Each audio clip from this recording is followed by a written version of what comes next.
हाँ, नमस्कार मित्रों। आज मैं आपसे एक अन्य महत्वपूर्ण विषय पर वार्तालाप करने जा रहा हूं।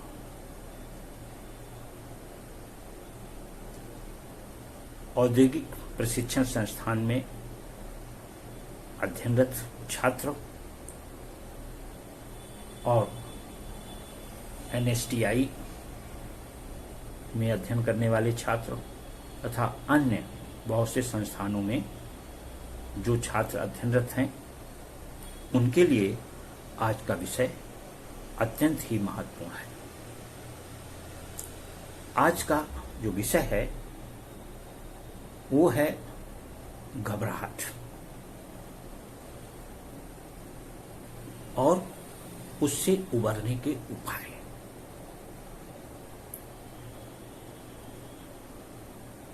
आपको जानकर आश्चर्य होगा कि हर व्यक्ति इस समस्या से ग्रस्त होता ही है, चाहे वो छात्र हो और चाहे अध्यापक हो। दोनों ही अपनी अपनी जगह पर घबराहट महसूस करते हैं। जब एक अध्यापक प्रथम बार क्लासरूम में उपस्थित होता है और अपने छात्रों से बात करना शुरू करता है, उस समय उसके पास भी घबराहट के कई चिन्ह होते हैं। मैंने अपने अध्यापन के दौरान इस बात को स्वयं महसूस किया था। इसके अलावा जब मैं पीओटी सब्जेक्ट पर अपने छात्रों को ज्ञान प्रदान कर रहा था, उस समय जो हमारे छात्र हैं, जो आज स्वयं भी बहुत सारे अध्यापक हो गए हैं, उनको तो मैंने बहुत ही बुरी स्थिति में पाया। ब्लैक बोर्ड में पहुंचकर या ब्लैक बोर्ड के सामने खड़े होकर के जब उन्होंने क्लासरूम का सामना किया तो ज्यादातर छात्रों ने इस बात की शिकायत की कि उन्हें घबराहट महसूस होती है। एक छात्र ने तो मुझे यहां तक ऑफर दे दिया कि सर आप मुझे मार लीजिए, लेकिन आप पढ़ाने के लिए ना कहिए। है ना थोड़ा सा हास्यास्पद, किंतु सत्य पर आधारित है। ऐसा होता है और हर व्यक्ति के साथ होता है, क्योंकि जैसे ही हम किसी नए कार्य को शुरू करते हैं, उस कार्य में हमारे मस्तिष्क में एड्रेनलिन नाम का एक हार्मोन का स्राव या रिसाव शुरू हो जाता है, और वो जितना तेज मात्रा में रिसाव होगा उतनी ही ज्यादा हमें घबराहट होगी। ये तो वैज्ञानिक कारण है, ये तो आप समझ लीजिए। लेकिन महत्वपूर्ण विषय यह है कि हम अपनी घबराहट को किस प्रकार से काबू करें और किस प्रकार से हम उसे ओवरकम करें। कोई मुश्किल विषय नहीं है, थोड़ा सा अभ्यास की आवश्यकता है। Practice makes the man perfect. इसलिए इस विषय को मैंने आज आपके लिए चुना है। खास तौर पर बोलने के लिए नर्वस होना कोई बड़ी बात नहीं है। अब इसके लिए आवश्यकता होती है कि हम अपनी तैयारी करके अपने उस प्लेटफॉर्म पर जाएं। आपने देखा होगा कि आप लोग इंटरव्यू के लिए जाते हैं, वहां जैसे ही आप इंटरव्यू के लिए बैठते हैं, जो व्यक्ति आपका इंटरव्यू लेने जा रहा है वो आपको कंफर्टेबल करने का प्रयास करता है। वो आपसे यहां तक ऑफर करता है कि पानी पीना चाहें तो आप पानी पीजिए, वहां पर एक गिलास पानी आपके लिए ढक कर रखा होता है। तो उसमें कोई हिचक की जरूरत नहीं है। अगर आपको महसूस होता है तो आप पानी पी लीजिए, क्योंकि एक नॉर्मल प्रक्रिया है। तो इस पर यह सोचने की आवश्यकता नहीं है कि अरे क्या होगा। बस जो क्या होगा ये घबराहट को उत्पन्न करता है। चलिए विषय को आगे बढ़ाते हैं। अपने जो कार्य हैं उनको अगर हम सफलतापूर्वक अंजाम देना चाहते हैं तो हमें मानसिक रूप से सजग रहने की आवश्यकता है। इसके लिए हमें थोड़े से प्रयास करने होते हैं। क्लासरूम में अध्यापक अपना कार्य करता है और छात्र अपना कार्य करते हैं, किंतु जो छात्र क्लास में बैठे होते हैं विषय को समझने के दौरान उनके मन में कई सारे प्रश्न उत्पन्न होते हैं, किंतु घबराहटवश वो प्रश्नों को पूछता नहीं है। इस कारण उसके जो अध्ययन की प्रक्रिया है वो सही और सुचारू रूप से नहीं हो पाती है। इसलिए हमें आवश्यकता है कि हम पहले से ये विचार बना करके अपने मस्तिष्क को ट्रेंड करके कि मुझे प्रश्न पूछना है। तो इसके लिए यह सोचने की आवश्यकता नहीं है कि प्रश्न अगर पूछेंगे तो क्या होगा। आपकी जिज्ञासा है, उसे आपको शांत करना ही चाहिए। अगर आप अपनी जिज्ञासा को शांत नहीं करेंगे तो आपका ज्ञान अधूरा रह जाएगा। चलिए जरा आप कुछ लक्षण पर बात कर ली जाए। कभी कभी आपने देखा होगा कि कुछ व्यक्ति विशेष में घबराहट का लक्षण होता है, उसे अचानक ही सर्दी महसूस होने लगती है। कुछ लोगों के हाथों में पसीना आने लगता है, कुछ लोगों के तो पैर ही कांपने लगते हैं। इसके अलावा किसी का गला सूखने लगता है,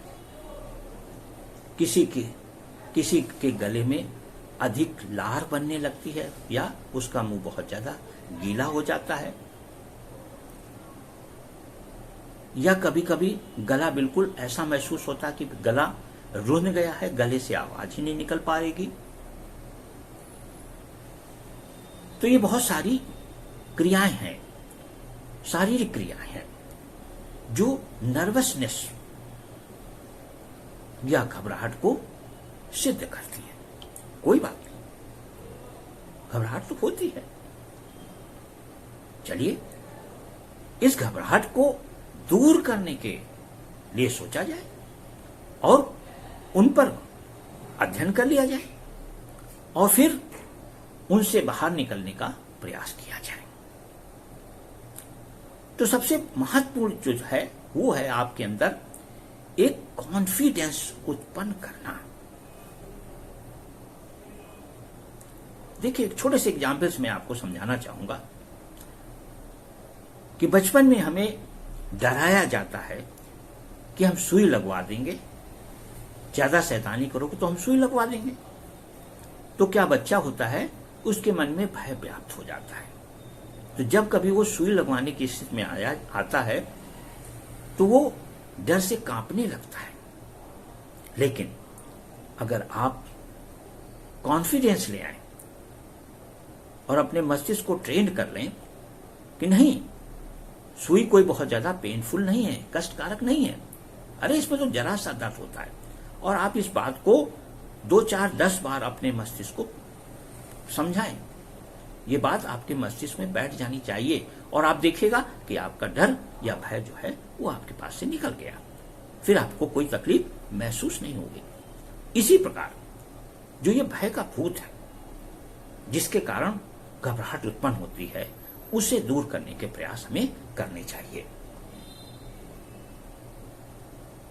तो जो आत्मबल जिसे हम कॉन्फिडेंस भी कहते हैं, ये उत्पन्न करने की आवश्यकता है और इसके लिए आवश्यकता है कि हम अपने मन और मस्तिष्क को इस बात के लिए तैयार करें। चलिए कुछ लक्षणों को खास तौर पर ज्यादा विस्तार से नहीं जाऊंगा, संक्षेप में ही चर्चा कर लेते हैं। सबसे पहले इस बात की चर्चा करेंगे कि कुछ लोगों के हाथ में पसीना आने लगता है तो उन्हें इस बात का आभास हो जाता है कि उन्हें नर्वसनेस हो रही है, घबराहट हो रही है। नहीं जी, ये घबराहट नहीं हो रही है, ये अत्यधिक ऊर्जा का फ्लो हो रहा है। अत्यधिक ऊर्जा बहने के कारण ऐसा होता है। तो आपको केवल इसे कंट्रोल करने की आवश्यकता है और कंट्रोल करने के लिए आत्मबल चाहिए। बस आप सोच लीजिए कि सब कुछ अच्छा है, बेहतर है और मैं इसे कर सकता हूं। महत्वपूर्ण पॉइंट है, इसे आप अपने दिमाग में आज और अभी से बैठा लीजिए। आई can do it, I can do it, I can do it. इस वाक्य को आप अपने मन में लगातार दोहराइए और मजबूती पाने के लिए जो कमजोरी महसूस कर रहे हैं, आई will do it, I will do it, I will do it. मैं इसे करूंगा, मैं इसे अवश्य करूंगा, मैं इसे हर कोशिश के साथ करूंगा। आप अपने मस्तिष्क को लगातार ये मैसेज पहुंचाइए। फिर देखें आपके हाथों से पसीना निकलना समाप्त हो जाएगा, क्योंकि वो जो घबराहट के कुछ पल, मात्र कुछ सेकंड होते हैं घबराहट के, उसके बाद आप अपने आप को संयमित कर लेते हैं, कंट्रोल कर लेते हैं। चलिए दूसरे बिंदु पर चर्चा करते हैं, मुंह सूखना, ड्राइनेस। आपका मुंह जो है कई बार घबराहट में सूख जाता है। आपको ऐसा लगता है कि जैसे कि हमारा मुंह बिल्कुल एकदम ड्राई हो गया है, सूख गया है। कोई बात नहीं, इसके लिए अगर आप चाहें तो अपनी जीभ को टी या डी के आकार में मोड़ सकते हैं या आप अपनी जीभ को हल्के से दबा सकते हैं। इससे क्या होगा कि लार का आना शुरू हो जाएगा। अगर फिर भी आपको महसूस हो रहा है तो थोड़ा सा एक घूंट पानी जो है वो आप ले लीजिए, उसमें कोई प्रॉब्लम नहीं है। ये शुरुआती लक्षण है। घबराहट के जो लक्षण होते हैं शुरुआती होते हैं, उसके बाद जब आप कॉन्फिडेंस गेन कर लेते हैं फिर आपको कोई तकलीफ नहीं होती है। हाँ, इस बात का ध्यान रखिए कि बहुत ज्यादा पानी पीने की आवश्यकता नहीं है, क्योंकि फिर वो ज्यादा पानी पीने से भी आपको दिक्कत महसूस होगी। तो इसलिए 1 या 2 घूंट पानी आप पी लीजिए, इससे आपका जो ड्राइनेस है माउथ की वो समाप्त हो जाएगी। दूसरा बिंदु लेते हैं, ये जरूरी नहीं कि सारे लक्षण एक ही व्यक्ति के पास हैं, अलग अलग व्यक्तियों के पास में अलग अलग तरह के लक्षण आते हैं। तो जिन लक्षणों की हम बात कर रहे हैं वो जरूरी नहीं कि आपके पास आए, लेकिन वो किसी न किसी के पास में आएगा जरूर। तो दूसरा केस है अधिक लार आना। कभी कभी तो ऐसा लगता है कि जैसे आपका मुंह पानी से भर गया है। ऐसी स्थिति में आपको अपने मुंह को बंद कर लेना है और या मुंह को बंद ना करें, आप मुंह को ज्यादा खोलें और लंबी लंबी सांस ले लें। थोड़ी 2-3 लंबी लंबी सांस ले लें तो इससे क्या होगा कि जो हवा है वो तेजी से आपके अंदर प्रवाहित होगी और वो क्या करेगी कि आपकी लार को सुखा देगी। तो इससे भी आप अपने आप को कंट्रोल कर सकते हैं और आत्मबल तो आपको क्रिएट करना पड़ेगा। ये तो प्राइमरी चीज है कि आपको अपने अंदर कॉन्फिडेंस बिल्डअप करना ही होगा। चलिए तीसरी प्रक्रिया की हम बात कर देते हैं। जब मुंह आपका एकदम ड्राइनेस ले लेता है और विचार, जो आपके दिमाग में विचार उठ रहे हैं, वो विचार आना ही छोड़ देते हैं। ऐसा लगता है कि आपका मस्तिष्क बिल्कुल ब्लैंक हो गया है, खाली हो गया है। जिस विषय को लेकर के आप बोलना शुरू करना चाहते थे, वो विषय आपके दिमाग से अत्यधिक घबराहट के कारण गायब हो गया है। यहां पर आपको संयमित होने की आवश्यकता है। कंट्रोल करिए। कुछ क्षणों के लिए आंखें बंद करके और बिल्कुल कंट्रोल करके कुछ क्षणों के लिए मात्र मौन साध लीजिए। इससे क्या होगा कि जो रूठे हुए विचार हैं, जो मस्तिष्क से गायब हो गए थे, पुनः अपना स्थान ग्रहण करने के लिए आ जाएंगे। और अक्सर ये होता है कि जब हम विषय को बहुत ज्यादा तैयार करके जाते हैं, ये ध्यान रखिए, जब आप विषय को याद करके जाते हैं, कंठस्थ करके जाते हैं, तब ऐसी स्थितियां ज्यादा होती हैं। विषय को कंठस्थ मत करिए, आप विषय को समझिए। जब आप विषय को अच्छी तरह से समझ लेंगे तो फिर उसको कभी भूलेंगे नहीं। याद किया हुआ सब्जेक्ट भूल जाते हैं। मान लीजिए कि आपने पहली लाइन जो आपको बोलनी थी वो आप भूल गए, तो दूसरी लाइन और तीसरी लाइन उसको फॉलो नहीं कर पाएगी। लेकिन अगर आपने विषय को समझ लिया है तो उसको आप कहीं से भी शुरू कर सकते हैं।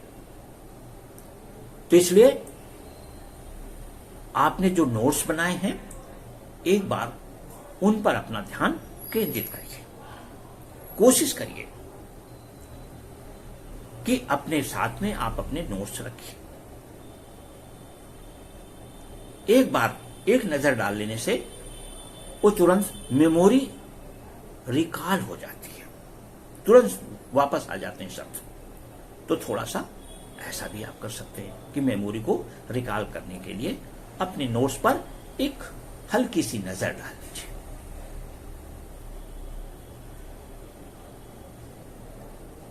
इसके अलावा नेक्स्ट पॉइंट पर गला रुंध जाना, इसको बोलते हैं टाइट थ्रोट। गला रुंध गया बिल्कुल। कभी कभी आप ऐसा महसूस करते हैं कि आपका गला रुंध रहा है।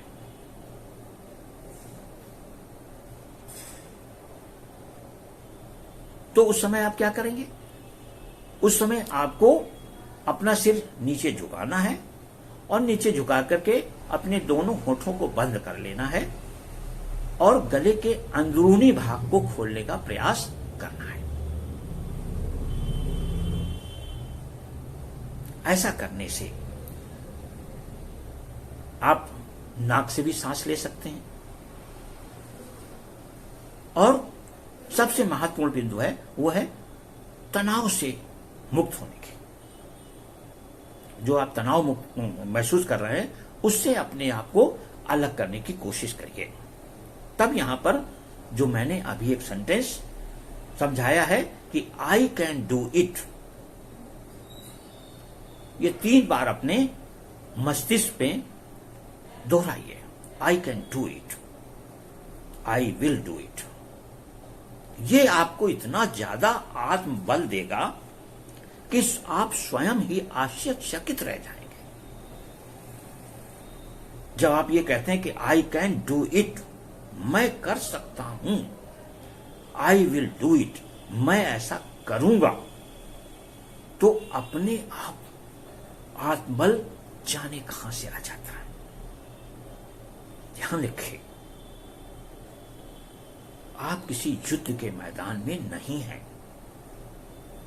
इतना बड़ा संघर्ष आप नहीं करने जा रहे हैं जो एक सैनिक युद्ध क्षेत्र में करता है। उसके सामने तो गोलियां चलती हैं, बड़े बड़े हथियार उसको मारने के लिए चलाए जाते हैं, और फिर भी उसके बीच वो बहादुरी से डटा रहता है। तो आप तो एक बहुत छोटा सा काम करने जा रहे हैं, मात्र अपने कुछ विचारों को व्यक्त करने जा रहे हैं। अरे बस आपको कुछ विचार व्यक्त करने हैं, आपकी जान पर कोई खतरा नहीं है, आपके ऊपर किसी प्रकार का कोई हमला नहीं होने वाला है, फिर आपको किस बात की घबराहट है। जरा अपने मस्तिष्क को ये कन्वे करके और ये उसे समझाकर देखिए, आपका मस्तिष्क कैसे जवाब देगा। आप ये बोलिए ना कि बहुत छोटा सा काम है, मेरे लिए तो बहुत आसान काम है। ये कुछ चीजें हैं जिनसे आप स्वयं अपने से वार्तालाप कर सकते हैं। और जब भी कोई भी अवसर हो, चाहे वो क्लासरूम का वातावरण हो, चाहे आप लर्नर के रूप में आप उपस्थित हो, और चाहे आप वक्ता के रूप में उपस्थित हो, और चाहे आप इंटरव्यू का सामना करने जा रहे हो और इंटरव्यू के सामना करने के लिए बैठे हैं, वहां पर अपनी घबराहट को दूर करने के लिए इन शब्दों को दोहराइए। और ध्यान रखिए, ये मानकर चलिए कि आपके ऊपर किसी प्रकार का कोई खतरा नहीं है, क्योंकि जान का भय होता है। जब जान का भय होता है तो सबको खतरा महसूस होता है, तो सबको घबराहट होती है। भाई यहां तो जान का कोई खतरा ही नहीं है, और फिर आप घबरा रहे हैं। बस ये चीज आप अपने मस्तिष्क में बैठा लीजिए, और फिर देखिए कि आपको किसी भी प्रकार की कोई घबराहट, कोई नर्वसनेस नहीं होगी। कभी कभी आपने देखा होगा कि किसी व्यक्ति से हाथ मिलाते हैं तो आपकी पिंडलियां, पैर, नीचे के पैर, घुटने के नीचे जो पैर है, उनमें अचानक कपकपाहट सी महसूस होती है। ये एनर्जी का फ्लो हो रहा है। इस पर आप दूसरे व्यक्ति के हाथ को अच्छी प्रकार से, भली प्रकार से पकड़िए, बजाय इसके कि घबराहट में अपना हाथ उसके हाथ से छीन लीजिए और अपना हाथ जेब में डाल लीजिए। ये तो आपके व्यवहार को खराब रूप में प्रस्तुत करेंगे। बजाय इसके हम उस व्यक्ति के हाथ को अच्छी तरह से पकड़कर थोड़ा सा हल्के से दबा दें। इससे उसे आत्मीयता लगेगी और आपका कॉन्फिडेंस बढ़ जाएगी, और जो आपके अंदर घबराहट हो रही थी, कपकपाहट हो रही थी, वो जो उसका हाथ आपने मजबूती से पकड़ा, तो वो आपके पास अपने आप एक मैसेज पहुंच जाएगा कि नहीं, हम अच्छे मित्र हैं।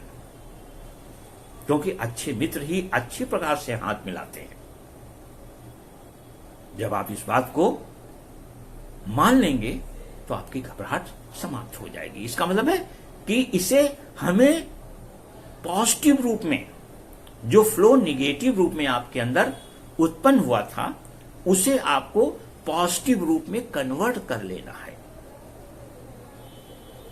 अगर ऐसा करने में आप सक्षम हो जाते हैं तो आप अपने आप को बेहतर महसूस करने लगेंगे। ध्यान रहे, हम या कोई भी व्यक्ति प्रथम बार जब भी कोई कार्य करता है वो नया कार्य होता है, उसमें घबराहट के कुछ अंश आने ही हैं। इसलिए इस बात को लेके दिमाग में तनाव नहीं उत्पन्न करना है कि मैं ऐसा नहीं कर सकता, मैं ऐसा करूंगा तो मैं इसको कर नहीं पाऊंगा। मैंने अपनी ट्रेनिंग के दौरान पीओटी सब्जेक्ट पर, प्रिंसिपल ऑफ टीचिंग, जिसमें छात्रों को मुझे टीचिंग या अध्यापन का कार्य करवाना पड़ता था। उस दौरान मेरे बहुत से छात्र बड़े ही अजीब तरह से व्यवहार करते थे, लेकिन मैं अपने ऊपर विश्वास रखता था कि मैं इस कार्य को आपसे करवाने में सक्षम हूं। तो मैं हमेशा अपने छात्रों के अंदर एक कॉन्फिडेंस की भावना को डेवलप करता था, और उसके बाद उस कार्य को वो इतना बेहतरीन करते थे। और आज भी वो लोग मुझसे जुड़े हुए हैं, और आज भी वो लोग मुझसे कहते हैं कि गुरुजी आपने बहुत बेहतरीन तरीके से कंट्रोल करना हमें सिखा दिया है।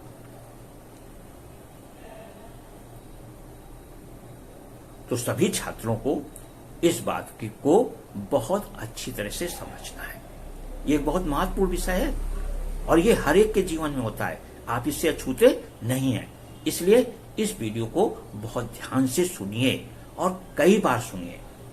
अगर आपके मन में प्रश्न उठ रहे हों तो कमेंट जरूर करिए, और हमारे इस चैनल को और इस वीडियो को लाइक जरूर करिए और सब्सक्राइब जरूर करिए, ताकि ये और लोगों के पास तक भी पहुंचाने का प्रयास करिए, ताकि सभी लोग इससे लाभान्वित हो।